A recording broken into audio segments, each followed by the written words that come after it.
The first clip we saw was you playing Katherine Jackson, the matriarch of the Jackson family. I'm obsessed with your performance in this series because early on we find out that she has polio, and if you were to watch your performance, that you carry through the polio in every scene. Can you tell us about how the fact that she had polio, how that helped you build the performance? Yeah, she developed that as a young woman, in her teens, and it makes her vulnerable, but she's also very, very compassionate and giving.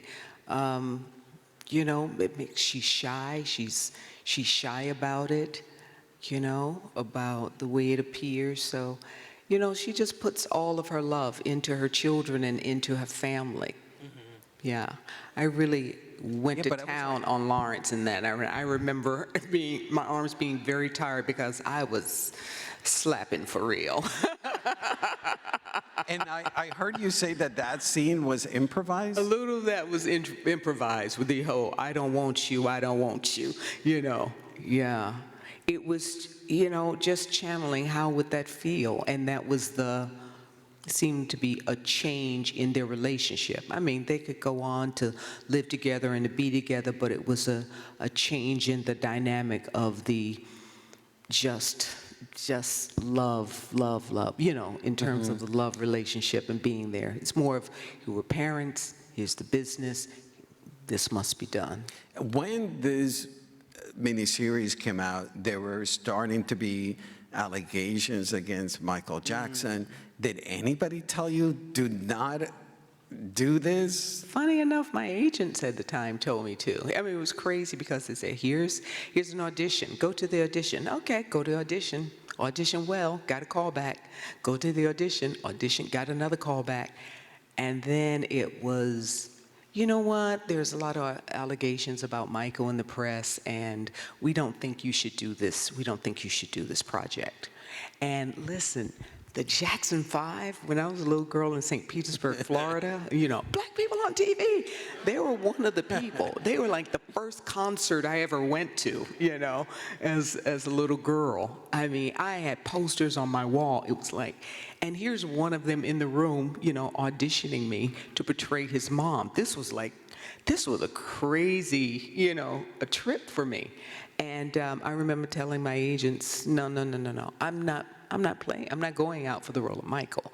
I'm going out for the role of their mother.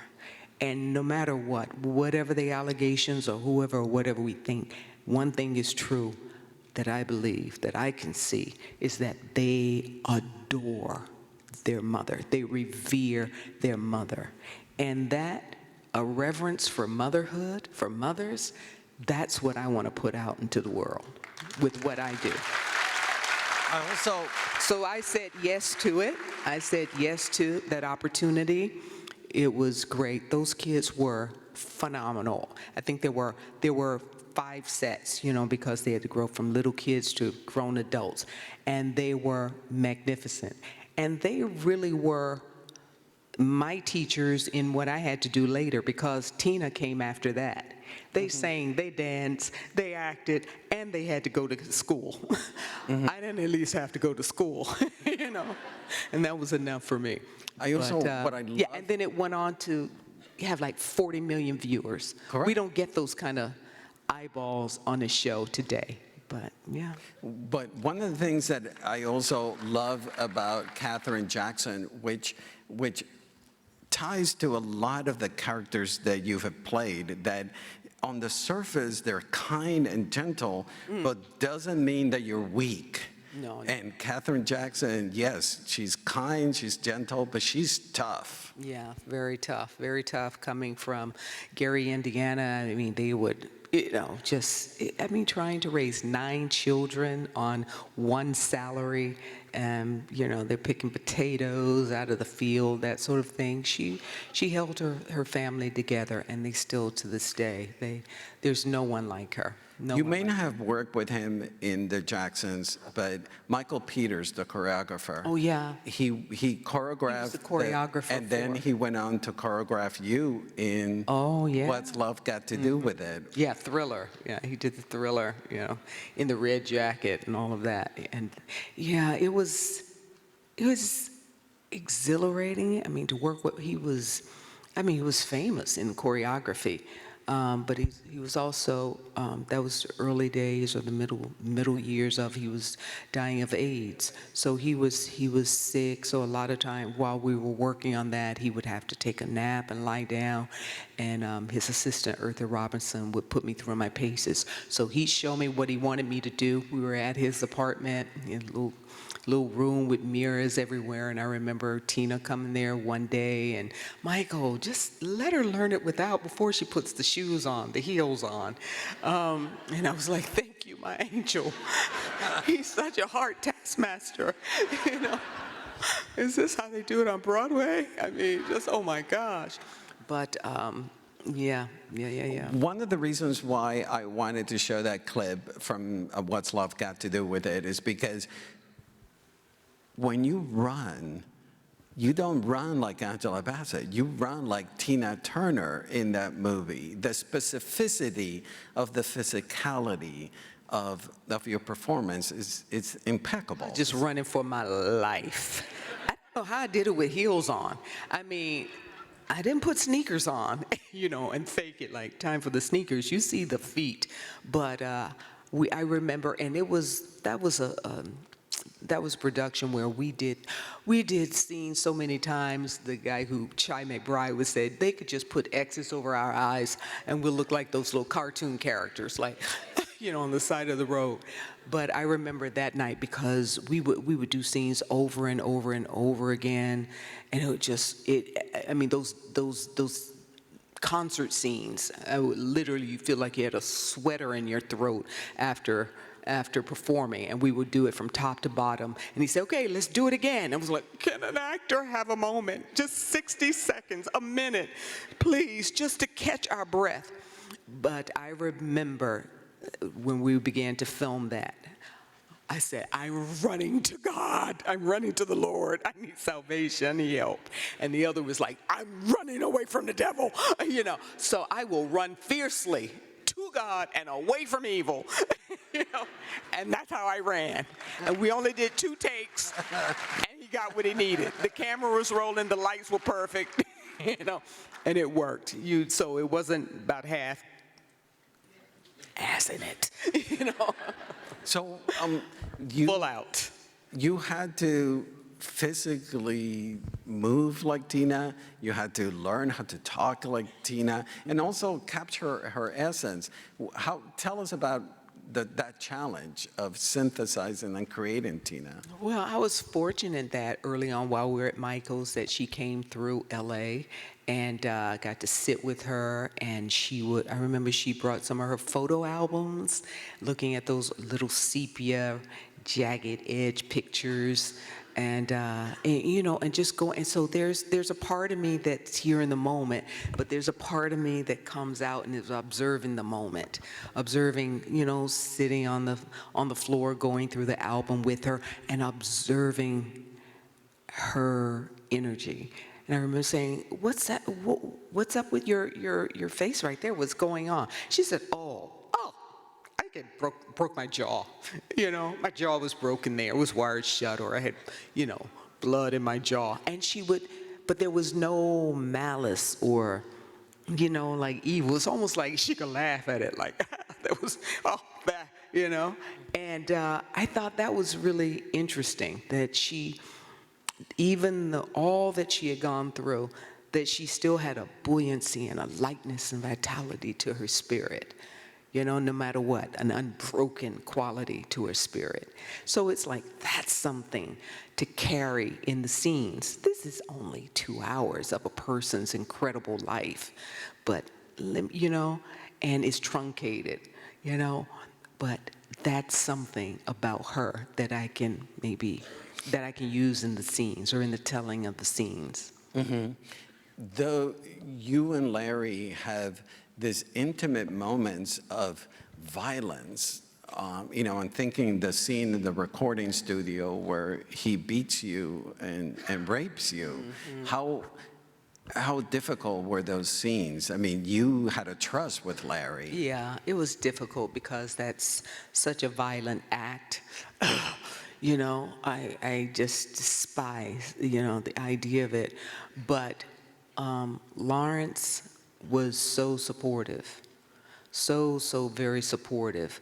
And sometimes, directors are different, and sometimes they all ask for the same thing. They just want to tell the story. But somehow, as my mom said, it ain't what you say, it's how you say it, And Brian would be really brusque. Brian Gibson, our director, would be brusque, with that English accent, very brusque with it. And I would think not sensitive to the moment, He would say, what about a garter? Should we have a garter on? And, Ruth and I had chosen the costume, and every day we came to the set, it was the wrong costume. The costume wasn't going to work. So every day, the day started off like, oh, it's not going to work. And of course, we're going to present this movie 3 months after we finish shooting, which was a first, because usually it's a year later when a movie comes out. There was a deadline because there was Tina's... It was her, a world tour. So they wanted this movie to coincide with this world tour. And so we're just hoping this movie is good enough to coincide with this world tour, because you're going to have this, comparison dynamic going on, and it might, you want it to turn out all right.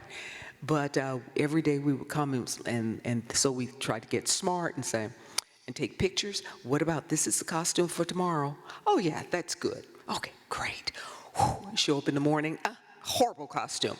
And we be on location, and you have to go into your little truck and find something that would work. Or he would come in the trailer and say, let's go, let's go, let's go, let's go. And I would run off, my wig would be half on my head, makeup half on. Okay, and I would just run out like that. Okay, I'm ready.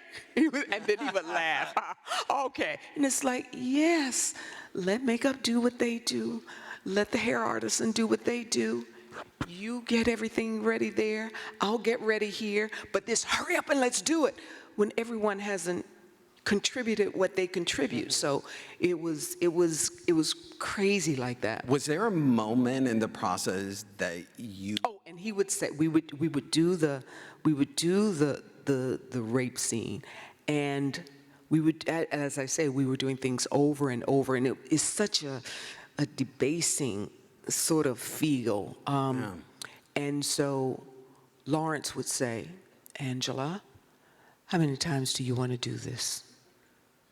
Because Brian would listen to him before he would listen to me, to this female voice, this black female voice, who's just getting a shot. But something about that male-male dynamic. He would say, how many times do you want to do it? And I'd say, 5. That he gave me that he was concerned how many times. Now I say 5, but I'll do it till we get it. But I said 5. He said, okay, 5. And we would say, we are going to give it everything. We're going to go for it. I mean, I'm going to scrap and claw from, like my life depends on it. Wow. And it does. And that's what you capture. He's going like he's grabbing, I'm going like I'm dying. And that's what, and the fish are floating by as if nothing's happening. Wow. Right? Did you get to see the dailies? I saw the dailies one time. And did that give you confidence that I've got Tina? It did, because, I had just gotten this film, and I used to read, a little daily, the reporters and, the magazines in LA, and you would see some disparaging comments. We don't, and you remember the bad things, don't you? The bad critiques. He said, we don't know what's worse, the dailies or the script. It was like, how dare they? How do they know this? How? The script was changing, the script was changing. The first script I got for What's Love, I was like, But I can't say no to this opportunity. This is a big spotlight's going to be on this. So, you know, the movie's opening up with a figure coming up out of the Nile River, and she has blue eyes, and she spreads these cards in front of this little girl, and yes, that was the script. It was like, this is terrible, but it's Tina Turner. Oh my gosh, people are gonna know put my name and my face together after this, for good or for bad. But the script kept changing. It changed from that, and they put her back in Nutbush and coming up and out of it. And also during the filming, Lawrence and Chai and myself, they would come up with little lines, I don't know, Doc. We got concerts, San Antone. I mean, he would just list off, cities or we in the rape scene when he said, "Okay, see y'all later," and Chai says, "All right, don't get none on you," just adding little things like that. Or in the club, I knew when I grew up, it's in the script. It says, "I would like a Coca-Cola." I was like, I never said that. I'm from the South. We called it Coca-Cola. Coca-Cola, So, you would just add to, just smooth out the dialogue and make it more, turn the vernacular more that's something that we were familiar with, and just gave it flavor. And actually, when we got into the ADR, they're following along with the picture and the script. Wait a minute, the picture and the script. No, it's not in the script. So a lot of it was improvised, but I think it made it better. Yeah. So you were Oscar nominated, Best Actress, for What's Love Got to Do with It. What happened after?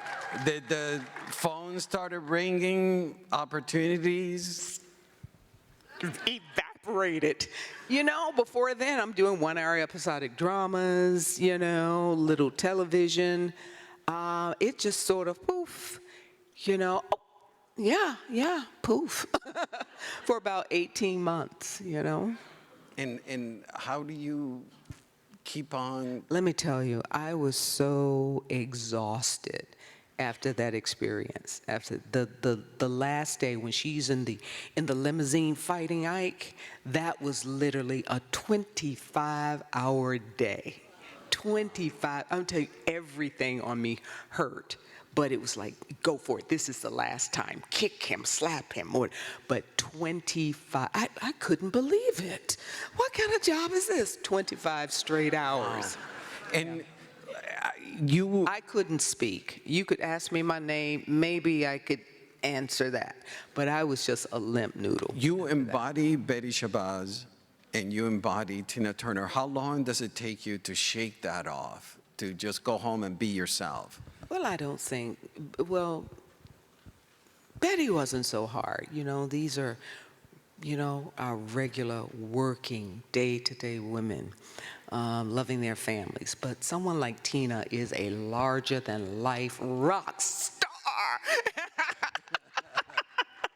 And to embody that, that really is a dream come true. So the way she spoke, her laughter, the way she, tilted her head and looked up, the glitter in her eyes, all of that, I held on to that. I lived and breathed that. I would lay in my bed and play the music, oh. You flip your hair and...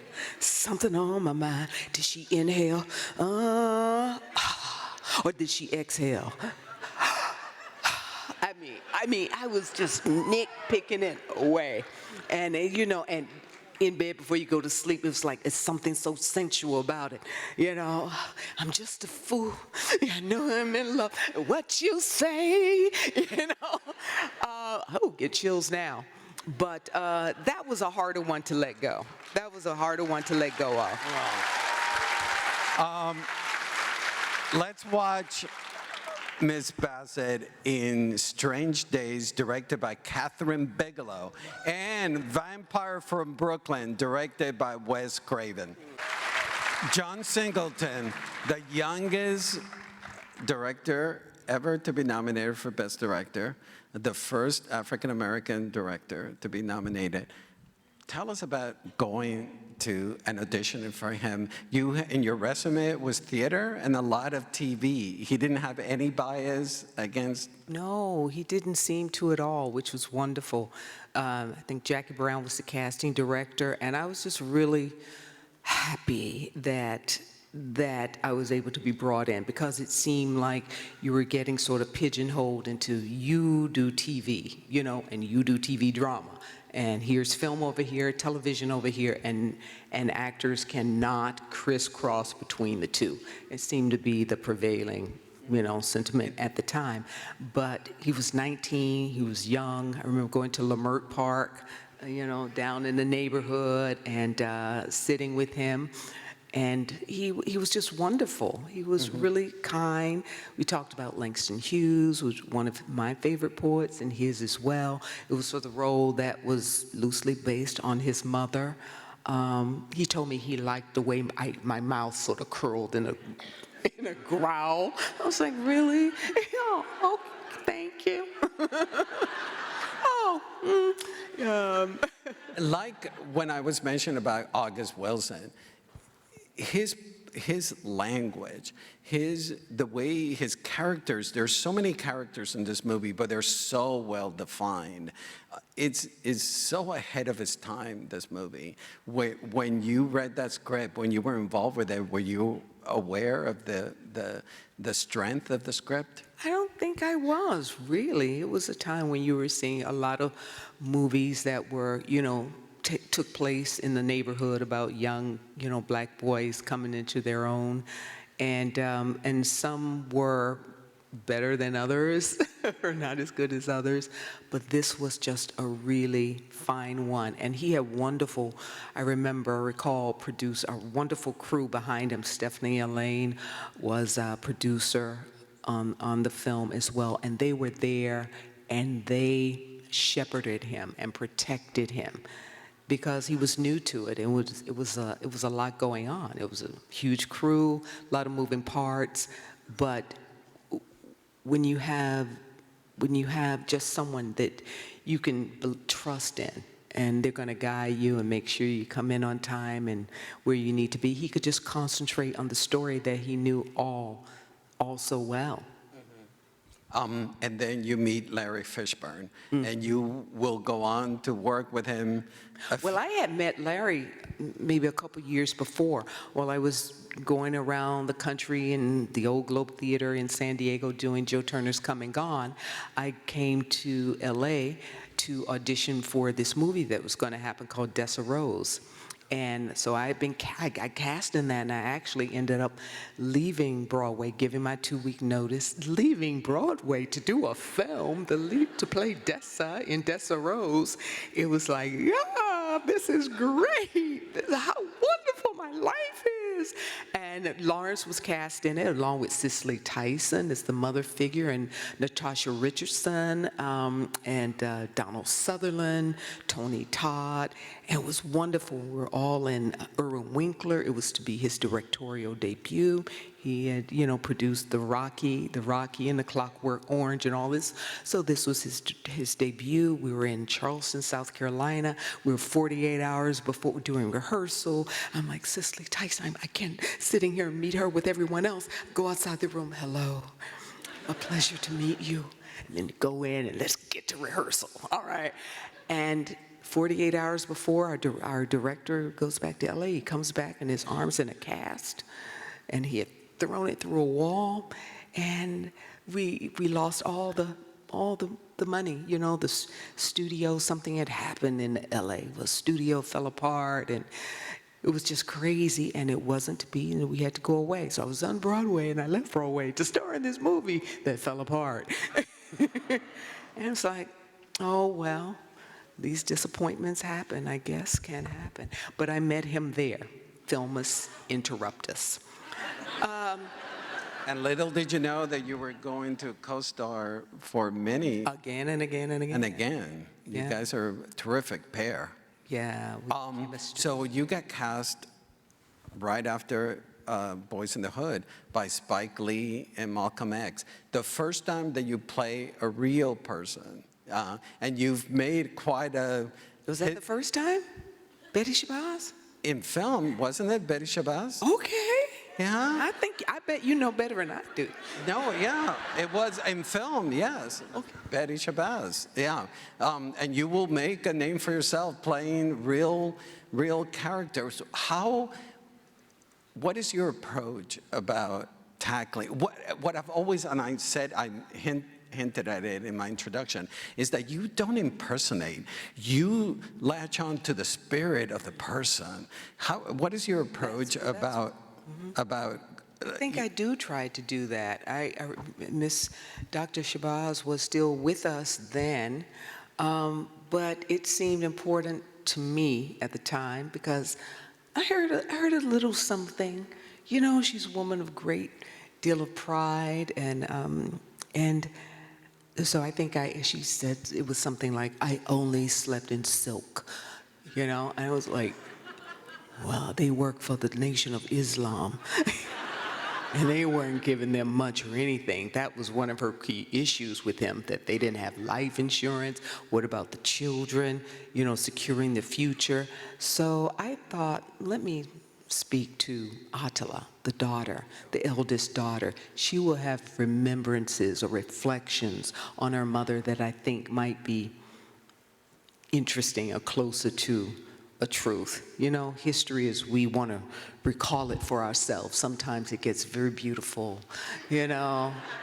It wasn't so bad when it was terrible, you know. So I met her. I remember going to, of course, reading the autobiography, going to the grave, his burial site, and just standing there. I mean, I just opened myself for anything that would come to me, feelings, emotions, thoughts, humanity that would come to me. So you channel all of that and then synthesize it and hope for the best?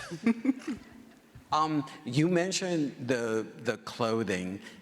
In Malcolm X, you met somebody who I feel is one of your greatest collaborators, Ruth E. Carter. Yes, yes. You know, tell us about working, you know, this first time with Ruth E. Carter, who you'll go on to work many, many times. Yeah, we worked on about five films together so far, and she is as lovely now as she was then, as talented, just more and more experience. It was all right there, and I remember and it was a huge production as well. And to wear the head Malcolm wrap, X. yeah, the head wrap, that time period, and her costume, she fits you. As soon as you put it on, you get a real sense of how your character holds herself and walks in the world, lives in the room. It's amazing that can be done in fabric and thread. In the scene that we just saw, you're toe-to-toe with Denzel Washington. Oh, you had to be. He would consume you with his fire.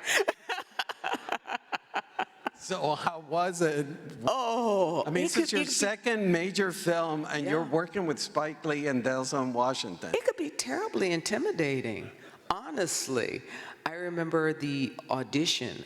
I had this long Malcolm X emblazoned T-shirt, and I would sleep in that, and somehow I found the script, and which you weren't supposed to have the script, only sides, but somehow I got it from somewhere, and I would put it under my mattress like someone's gonna break the door down and discover that I had the script, this illegal script, and I went to the audition, and you sign in, and you see the other actresses who have signed in.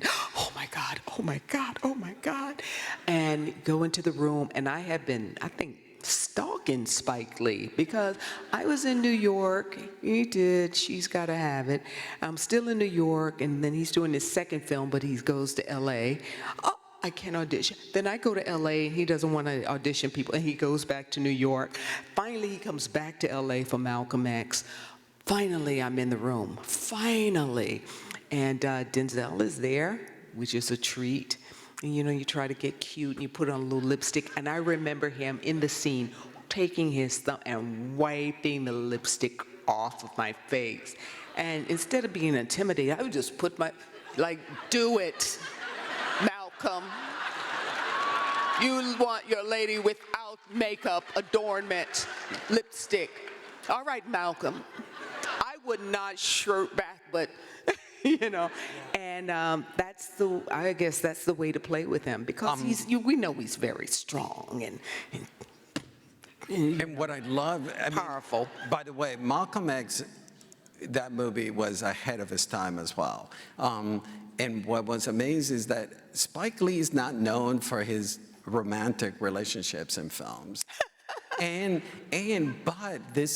the relationship between you and Malcolm is such a beautiful, nuanced romance marriage. Is that something that you guys developed? It was always in the script?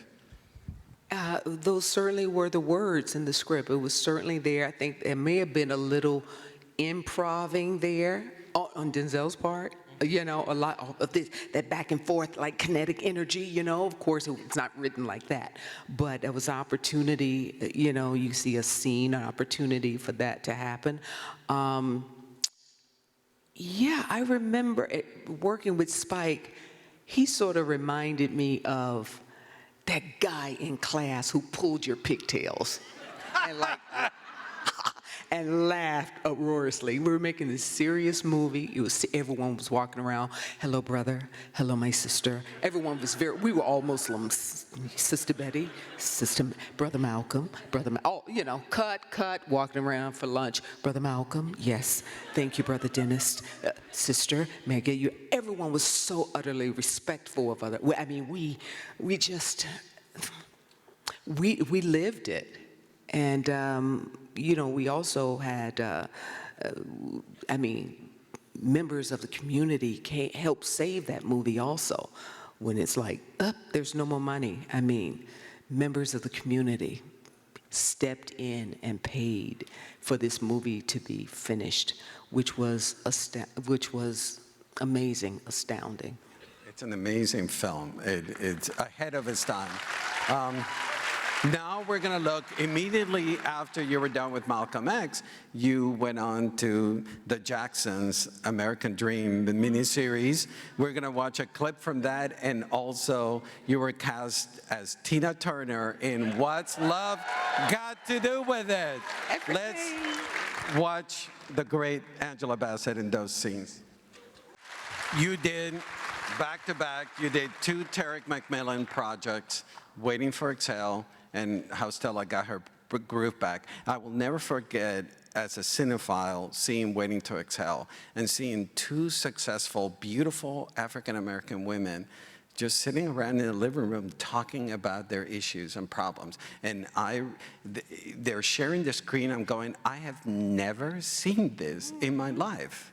You know, can you tell us about making it and when you read the script that?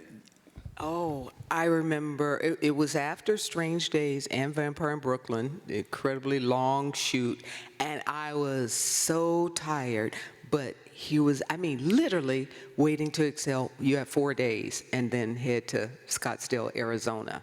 And it's as if, well, I can do this because I know Bernadine, I know this woman, I know this sisterhood. So that's the blessing of it. You know, I'm familiar with it. And the way that it was shot, Forrest Whitaker was our director, his directorial debut there.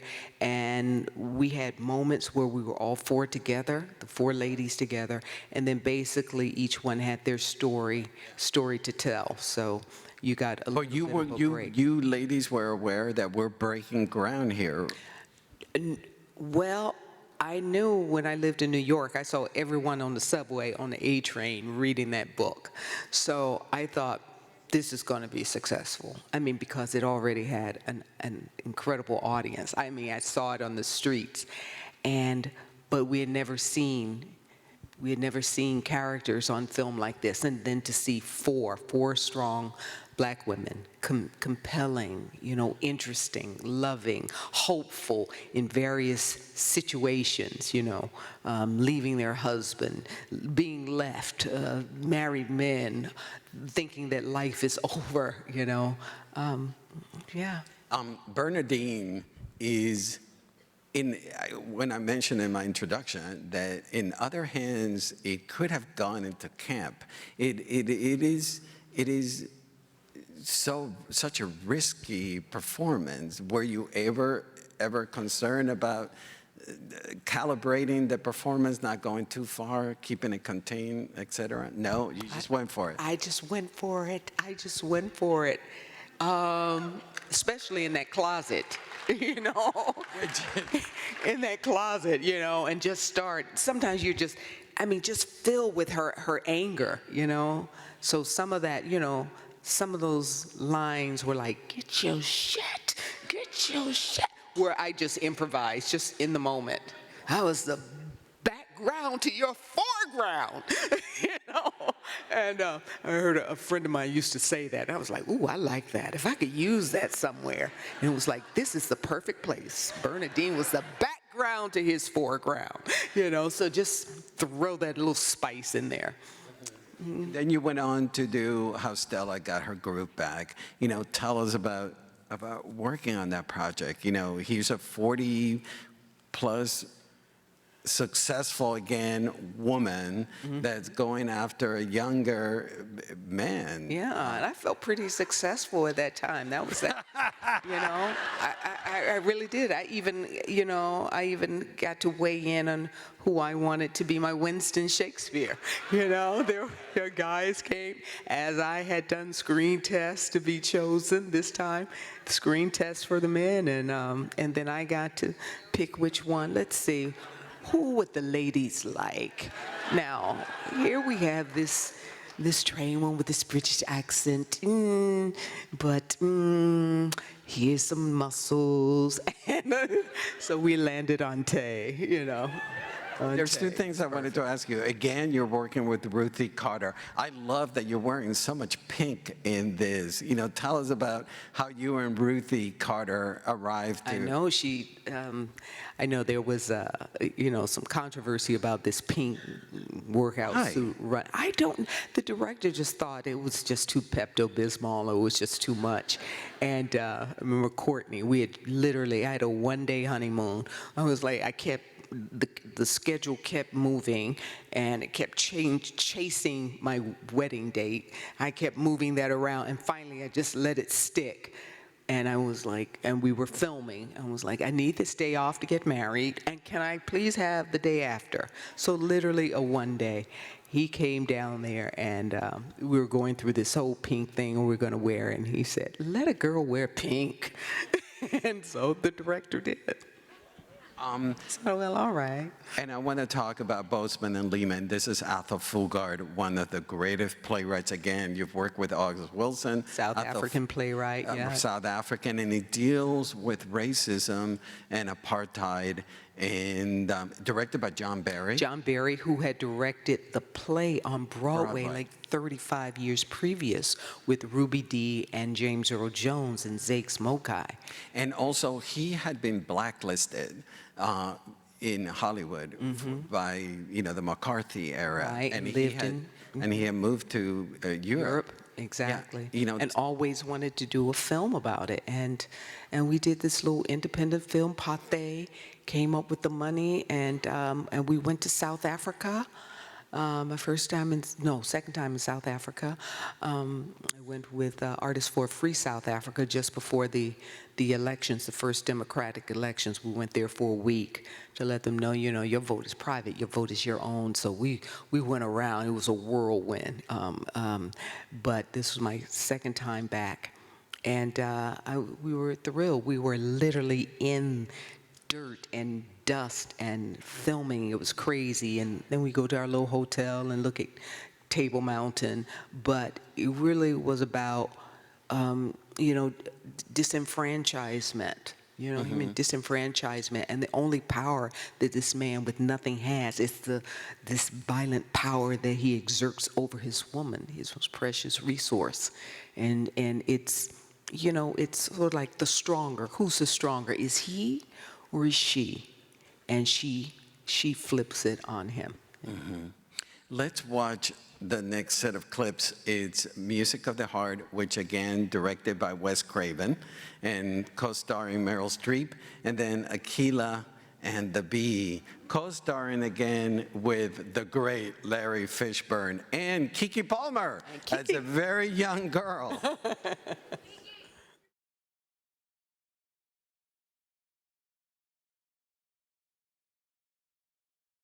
You mentioned you wanted to be a teacher. Education has always been important to you, and you continue supporting education. And there's no coincidence that these two movies deal with education head on. You know, tell us about it. Oh, yes. I mean, education was, my mother pushed my sister and I. It was like, C, she don't want to see a C, you know. I don't have average kids. So it was, and she would, you know, go to our teachers and, how's Angela doing in this class? With her little stenography pad and everything. And if you weren't holding up your end, she would cut all the fun. All your good time was, you know, pushed to the side. So, yeah, it was very important to her because she knew, you know, she knew what she did and didn't do as a student, and she knew how it impacted the opportunities that she had or did not have, and she didn't want it for her girls. So I get that. I got that. And one of our only vacations was going to Illinois to see my aunt graduate from University of Illinois Carbondale and get her PhD in early childhood education. That was our vacation, you know. So I gathered that it was very, very important. And when I got into Yale, you never saw a happier woman laying on the bed, kicking her feet and flailing her arms, that I sort of went under, like, oh my gosh, I better you know, come through with this one. So it was very important. She saw the dreams for her girls, that it was wrapped up in education. Working with Meryl Streep, oh, that first day, we were there on the streets of Harlem, you know, my old neighborhood, you know, across the way. And, of course, the great Meryl Streep, you know. But it's like anything, like when I met the great Cicely Tyson. Or you've been toe-to-toe with Denzel Washington, or the great whoever. You know you've been trained, you know you're passionate, you believe you got it, and you just get in there and go toe-to-toe. So it's what is it's it a great about? day. And with that little girl, she was only 12. Kiki, you know, we know Kiki about to have a baby now, but and Kiki impersonates me. So she does a mean. She does a real, yeah. She does a mean impersonation. But she was 12, and I remember, you know, children. And we got to get the kids off the clock, you know, when you're doing film, when you're doing movies. They're in school, they can only work so many hours. It was a stressful day. It was the first directorial debut for the guy who wrote it. Doug Atchison was also the director. There's a lot of noise on the set, you know, with the crew and this. And I could see that we were having a hard time. It wasn't this particular scene, but another one. And I just remember just getting in real close to her. And, you know, when you look in somebody's eyes, and you were just like, give me your attention. Give me your attention, let me have yours. And you take that moment and you just really stare. There's a whole world there. And I just began to talk really softly, and she listened, and I would just say some things like, what do you want, or your best friend, or whatever, you know, that relate to the scene. And then I just dug. Like, don't say, action! That will break a moment in a second. It's just roll it. I said, when I do this, just roll the camera, and we'll just roll into the scene. We were rolling into the scene. Her tears flowed. She was there emotionally. He said, cut, end of day. Let's go home. And it was just perfect. And it was just a testament to that little girl, and that even in that 12 years of age, she knew what she wanted, and she had focus and determination. And it's great. I love that. Was a lesson to me. Yeah, And she's amazing in Nope. If people have not seen Nope, she's breathtaking in it. This was the second time in Music of the Heart that you worked with Wes Craven. You've worked a few times with Spike Lee. You've worked a few times with Ryan Coogler and other. In your filmography, you tend to work again. Larry Fishburne, you've worked a few times. What is it like from you as a performer to come back to another Ryan Coogler project, to come back to another Wes Craven project, to come back to another Spike Lee project? It's familiarity, family. It's comforting. You know what to expect, in your bosses. You know how they roll, you know how they maneuver, you know how they run a set. And then to come back, you appreciate it. You work with a John Singleton, brilliant man at a young age, and then you meet Ryan Coogler. Did you see a similarity in this young genius? I love it. I love those young minds that just can take on the world, and nothing's impossible. Nothing's impossible for them to do. I just get so excited by their enthusiasm and by their vision. It's just magnificent, and I feel so blessed to be a part of it. Mm-hmm. Yeah. And we're blessed by your work with them. Let's watch clips from Black Panther and Wakanda Forever. These two films of yours I feel they're most underrated films. I just adore them. Strange Days and Vampire for Brooklyn, they need to be seen, they need to be celebrated. Catherine Bigelow, your role of Maze, you're the action hero. You're saving Ralph Fiennes. Tell us about working with James Cameron produced the film and wrote the script. That's right. And Catherine Bigelow directed. Tell us about working with his team. Oh my gosh, I did those two films back to back, and then followed it with Waiting to Exhale. Those two films, a vampire film and a film that takes place on New Year's Eve in the city. Strange so it Day. was like 8 months of nights. I literally had aluminum foil on my, bedroom windows and doors, sliding doors. I unplugged the phone. You became a vampire. Working with I was so honored that she called me to the Peninsula Hotel and said she wanted me to play Mace, and she was the moral compass of the movie. I was like, oh, I like the way that, I don't know what that means, but I like the way that She's sounds. grounded. Maze is grounded. The Ray Five character is a dreamer. He lives in this fantasy, yeah. And you're this right fantasy here, world. right now. You ground him. Which, by the way, how did you feel when Fatboy Slim sampled you? I know, right here, right now. I just found that out this year. You just this year? How old is this record? It's been around since, somebody Google it, 1999, 2000? Oh my gosh. Oh my gosh. So thanks, Fat Boy. This record was released that sampled her saying, right here, right now. it's so you just found out. I literally just found that out this year. I didn't know that. Oh my goodness. Wow. I'm not Which, up to date. Angela, I mean, it's hard to have perspective, but you have worked with remarkable directors: Spike Lee, Ryan Coogler, John Singleton, Catherine Bigelow, Wes Craven. Yeah. And the list goes on. Forrest Whitaker. Forrest Whitaker. Do you pick the director? No, I'm not that smart. No.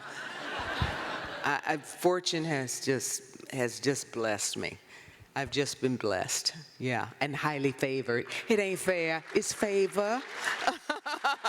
It's not fair, but yeah, I really have. But you may not know how to pick them, but at least you know that these are great directors. And, I do know and you that. get a lot out of them, I do obviously. know that. Yeah, And tell I'm us. honored when they call me, because a lot of times after What's Love, I didn't get to audition for the roles. So sometimes you would just get a phone call, whether it was Catherine or Wes Craven saying, I want you to come and do this role. And you get there and you hope that you can satisfy whatever dream they have, you know, the vision that they have for the piece. So you're a little bit more nervous, you know, than if you go in and show them what you can do. There's a really heartbreaking scene in Strange Days where there's police brutality and you're beaten up, which recalls the Rodney beating. You know, tell us about it's even to this day It's a hard one to watch, and it was really a hard one to film. You know, I have a heart. Those. Painfully aware that this brutality occurs and still does, and even then it was just heart-wrenching to perform those scenes, and so I was thankful that I had someone as sensitive as Catherine, at the helm, to film it, and I had a wonderful stunt double also at the time. She had been my stunt double in What's Love and this and in Vampire in Brooklyn, and unfortunately, I mean, it's a really tragic that she lost her life on that project. On Vampire in Brooklyn. Goodness. Yeah. But I take solace and comfort that just before, we were all in the makeup trailer and we were looking like twins, and we were talking about it, and she had such a love for stunts and for doing it, and she was great at what she did. And we got to pray together. So as Wamanda says, death comes, but we know it's not the end. Correct. Yeah. Thank you. Let's move on let's watch a clip from Stella Got Her Groove Back, and also from Bozeman and Lena, which is with Danny Glover, based on an Athol Fugard play. Correct me if I'm wrong, Angela, but when I first saw the scene, I kept thinking that, she's saying, you've underestimated me. And I kept thinking, oh my God, this is Angela chiming in and saying, you people, you've underestimated me. Look at me now. What, am I completely wrong, Farrell? Yeah, you're off. Oh, okay. But not so far off. There have been times when, before, it certainly in What's Love, they underestimated what they were about to see, and I love when you're underestimated, because then you have an opportunity to really shut it down, I'd rather be under than over. I prefer it that way. How did you prepare for those two major speeches that Queen Ramonda has in Wakanda Forever? I was just, it was written. Ryan put it on the page. He put it on the page. And then I had in my heart, how I feel about, protecting my family, how I feel about my children, T'Challa, Shuri, all of those things are not so far from me. The pride that I take in my community, all those things you can apply and use. They're not so far away. I mean, that's the way we feel about our family, our community, this beautiful community that we're in this evening. There has been critics that poo-poo the Marvel universe and acting in the Marvel universe, but you have proved them wrong. I didn't listen to those critics, or I didn't hear those naysayers. Really, all I heard was, I remember before we premiered the first Panther, I went down the rabbit hole, on the YouTube with the fanboys, just watching them, and girls, just watching them watch the trailer. I was astounded. They would cry, they would run into walls, they would fall off chairs, they would shake, they would shudder. It was, what? I'd never seen anything like that ever. That was amazing. It was like, well, we did it for y'all. I know I'm appreciate those who appreciate me. You know. But you don't approach this role different from No. any other role. You just ground it and you. Absolutely, no different than Joe Turner's Come and Gone.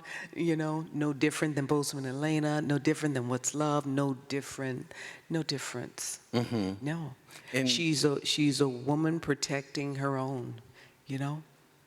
In love and protecting her own. And how remarkable that Wakanda Forever is 5 female that are the lead of this movie. It's just insane. Were you ladies aware that we're leading this big epic? I didn't think about it like that. I just thought about the work that I got to do today, the service I got to render today. And then when you see it on the screen, you're like, then you see the complete vision come to life, you know? I just put myself in the hands of the director. You know, we are shooting all out of sequence, and I just have complete faith and trust in him, put it together, and I'm just as floored as the audience when we see it the first time in the cinema. I don't know if you know this, but I teach at this local college here, Santa Barbara City College, amazing college. And I have a lot of African-American students, and I have a lot of Latino students. And when I showed Black Panther, both groups told me, Professor Durling, this is the first time I see myself on screen. How does it feel for you to know that the impact of both Black Panther and Wakanda Forever has done? Incredibly satisfying. So that representation that I longed for when I was a young actor coming up, to be able to offer that, to be to be given the opportunity to offer that, it's a dream come true. It's a full circle moment. Amazing. Well, this, I mean it from the bottom of my heart. This has been such a joy to chat with you. I have adored you. You're one of my heroes. And to actually see you face to face and tell you what you've meant, not just to me, but to a lot of people. You're a goddess. You're amazing. Thank you. Thank you. Thank you.